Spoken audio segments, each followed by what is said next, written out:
Ladies and gentlemen, welcome back to the workshop. It is fabulous to have you here because today is part 2 of working on a Damascus steel forged golf putter. It's going to be a massive amount of fun bringing you along for the day, and I hope you enjoy. And first things first, of course, we're going to go into the grinding room and we're going to remove this hard scale coating. Spacesuit on!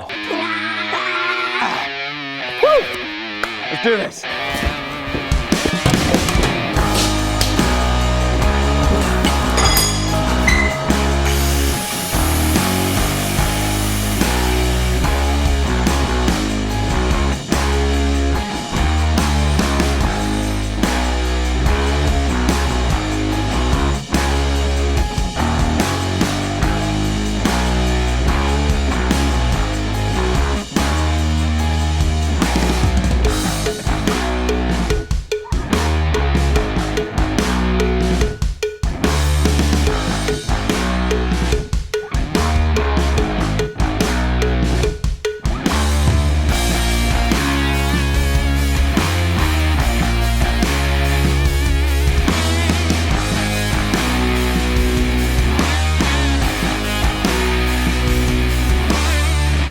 We have the scale all off there, and we've got a little closer to making it nice and neat and pretty on the grinder there. But this thing is heavy. It is significantly heavier than this, which means that we're now going to do some machining on the Bridgeport mill to take off some of the weight and start making the shapes that we want in there to get this thing how we want it. One of my big concerns, however, is mounting this in the mill. Obviously, the first things that we're going to be doing is going to be running in the backside, removing a lot of mass. But how do I grip it? That's going to be an issue because nothing is square and straight and true and proper on this. So I think we might have to get a little creative with the old vice mounting, clamping. Whew, English. It's a difficult thing.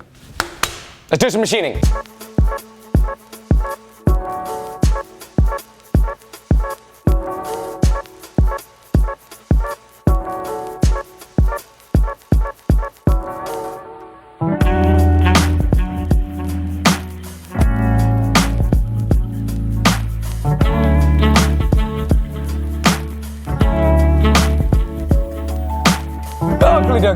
So we have it mounted in the vise in a really less than ideal way. Obviously things are not square. I'm a little nervous about how it's going to go. We've got a carbide end mill in there. We've got a 12mm half inch end. It's difficult to make rough calculations when you're trying to talk metric and imperial.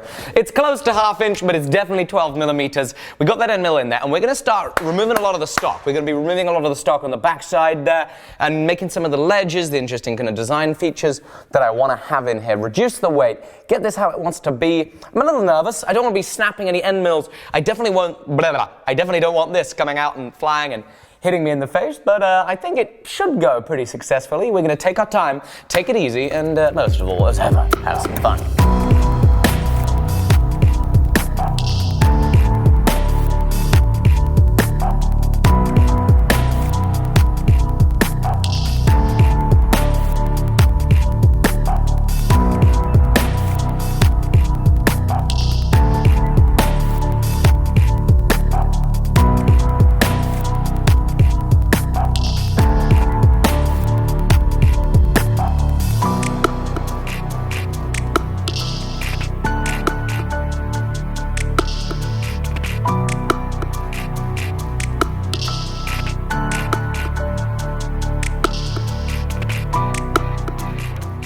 So we've been making good progress there with the ball end mill, but it's high-speed steel, and that is Damascus steel, which is, relatively tough steel. And getting towards the end of the cut there was a lot of chatter. So I think I might have blunted this. I don't know if we're going to be able to do much more cutting on it, but what I do know for sure is time where I'm getting hungry. Now I'm hungry most of the time, goodness, who the hell isn't? But it's certainly time to make some lunch. So I'm going to cook up some burgers. I don't know what I'm going to have with it, though. This and burgers. Are you actually joking? No, I'm not joking. So Alec has this thing where instead of having like meals which go together, it's just like, yeah, I'll take one of these, some of this, some green pesto, maybe a bit of bacon as well. Yeah, look, that would make a great meal. We'll get it here and then we'll just... That's not how you do it. That's definitely not how you do it. Presto. What have you done? You spilled it all in there. Jamie, edit that out. Yeah, I still have no clue what we're going to do for lunch. Seriously though, Tortilla wraps and burgers? I think we should do that. Jamie seems to think that we can make our own homemade wedges. Engage the time lapse.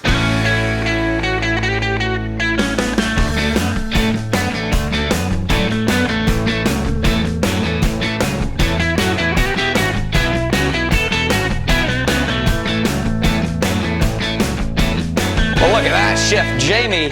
He has even made a smiley face on there. Nice job. It's a bear. It's a bear? It's a bear. Okay, great. Well, I said I'd have tortilla. That was a good lunch. That was a good lunch, and we're back at the mill. And what we're going to do is we are going to come in here with a ball end mill. Maybe not that. That's probably too blunt. We'll see if it cuts. If it doesn't, then, you know, we'll change ball end mills.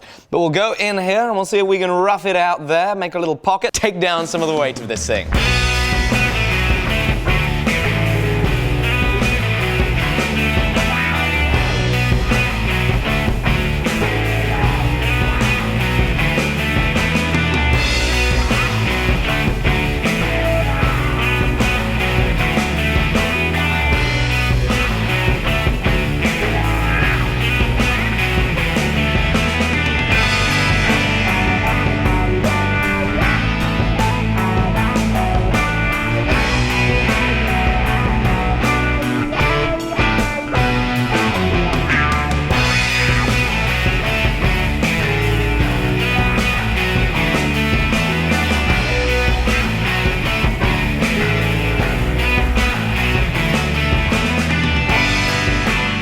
So I've got that pocket roughed out there, and I'm liking the look of it, but I'm going to take this small ball end mill, and we're now going to come up to this bottom lip right there, and we're going to round that corner off.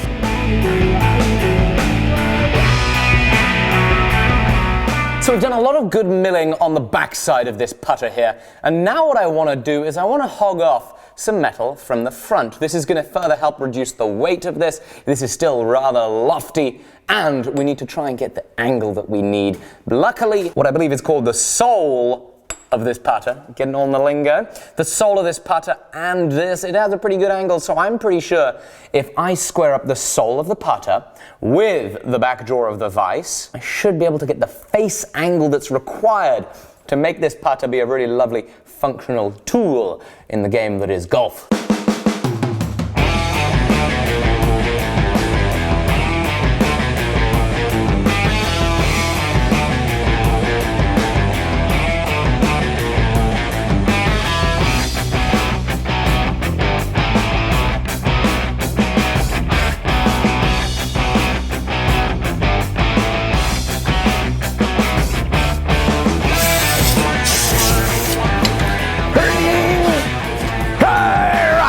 There we go. So we've now removed a pretty decent amount of material right there. It's looking a little slimmer. It's feeling a little lighter. Feels a lot more like the weight that this golf club should be. So I'm very happy about that, of course. Now, I believe the final little bit of milling here is going to be drilling the hole that accepts the shaft of the golf club.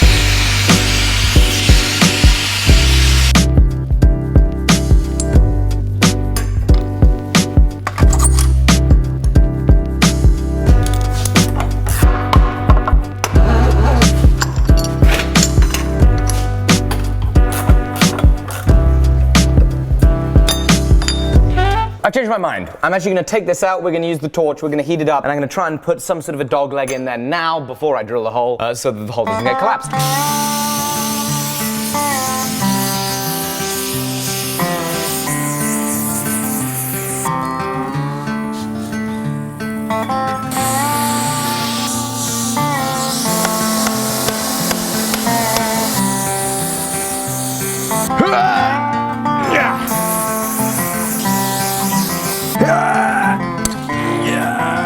Okay, I think we're pretty close.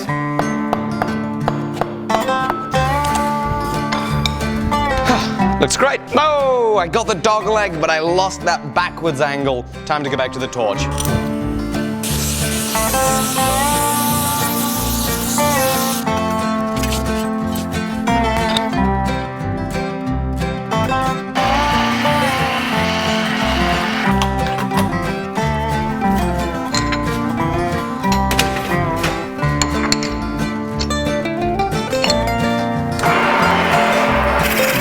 It's working great. I was worried it wouldn't cut very well. Looks like it's doing it.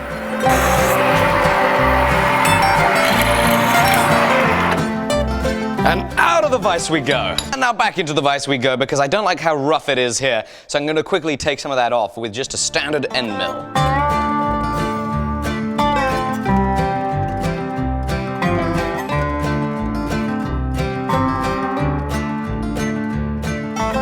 And we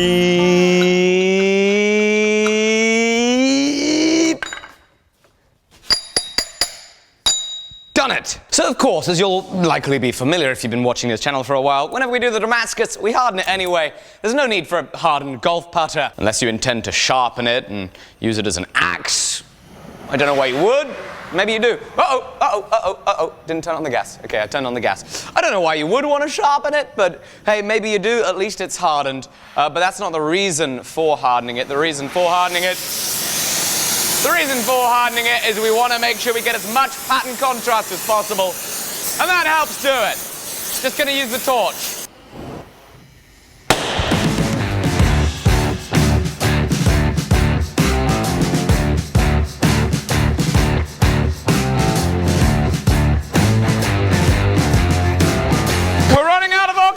We might not make it. Ah! So obviously the way this torch gets hot enough is we have oxygen being fed, mixing with the propane, pure oxygen, but we're running out. So this could be a close one, whether we can get this hot enough. We might have to end up abandoning the torch and going into the forge. We'll see if we can make it. Come on, Damascus putter, you can make it. Almost there!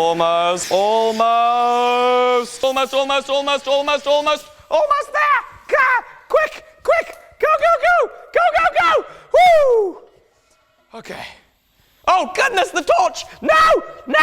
It's running! Ah! Jamie, can you just go ahead and edit that? Make me sound professional and cool, calm, and collected, please. Goodness, the torch! No! Be very grateful of that. Thank you. So we've just now come into the oil. It was a very peaceful, very tranquil and correct method of heating it up, as you saw in those beautiful slow motion shots. Magnificent pictures that you will have just seen. And of course, we then very elegantly come into the oil. We quench it. This is going to be hardening it so that we get the best contrast with the Damascus possible. Whew! Your editing saved me there, Jamie. Thank you. And now into the oven we go. For the temper.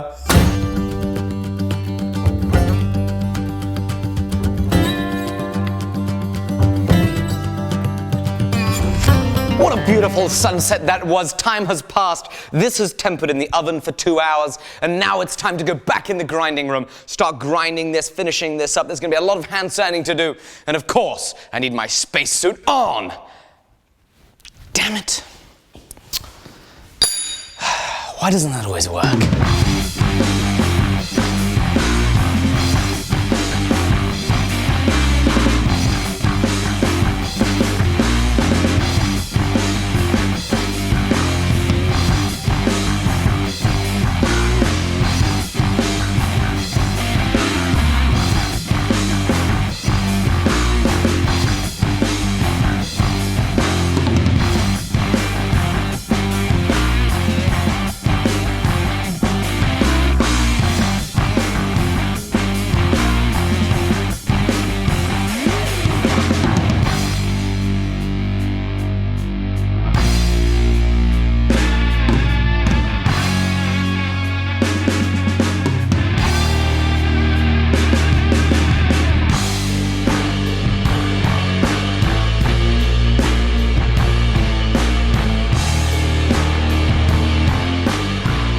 We have now ground the Damascus steel putter. I went from 60 grit to 120, working between the flat platen and the small contact wheels to go from one step to the next to get to 240, to get to our 400 grit trisact. And that left a pretty nice finish, but there were some little things that we needed to clean up, and we needed to do this with some sandpaper by hand, and so that's what we're gonna do.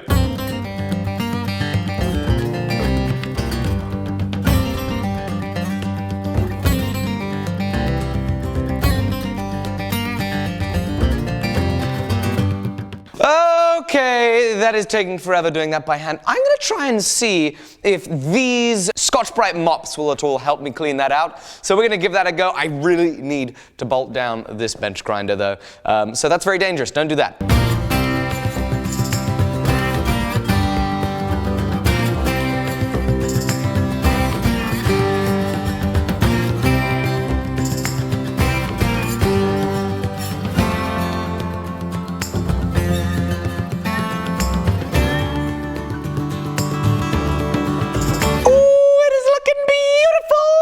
and it has been degreased, and now it is time for the etch. Into the ferric chloride we go, but I don't have a suitable receptacle for it, so the best thing we got is this bucket that's tipped on its side. Definitely don't do that. That's dangerous. Just remember, I would never do anything as dangerous as having acid in a bucket and then putting something in it with the bucket being twisted over like that. Okay, I know you want to see what it looks like. Let's have a sneak peek. What?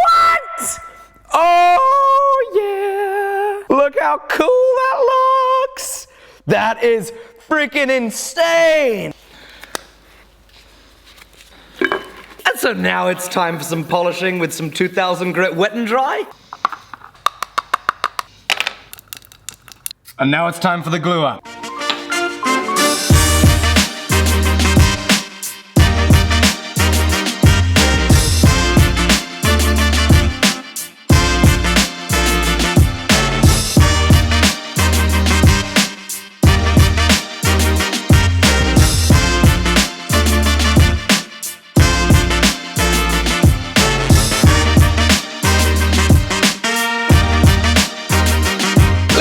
Thank you so much for watching today's episode. I sincerely hope that you've enjoyed it. I cannot believe that I have just made a Damascus steel putter. I am thrilled with how it turned out. It completely shocked me. It feels amazing in the hand there. It feels like a proper putter. I'm going to take this to the green, and I'll make sure that in one of the future episodes there's a little footage of me putting a great shot with it. Not that I know how to putt a great shot, but I'll putt a great shot with it, and I can't wait to see you tomorrow on the next episode. An amazing thing is happening tomorrow, and I can't wait to bring you along for it, so make sure you hit subscribe, make sure you watch another 2 of my videos, and of course, most of all, get out to your workshops, go make something, and enjoy yourselves. Bye-bye.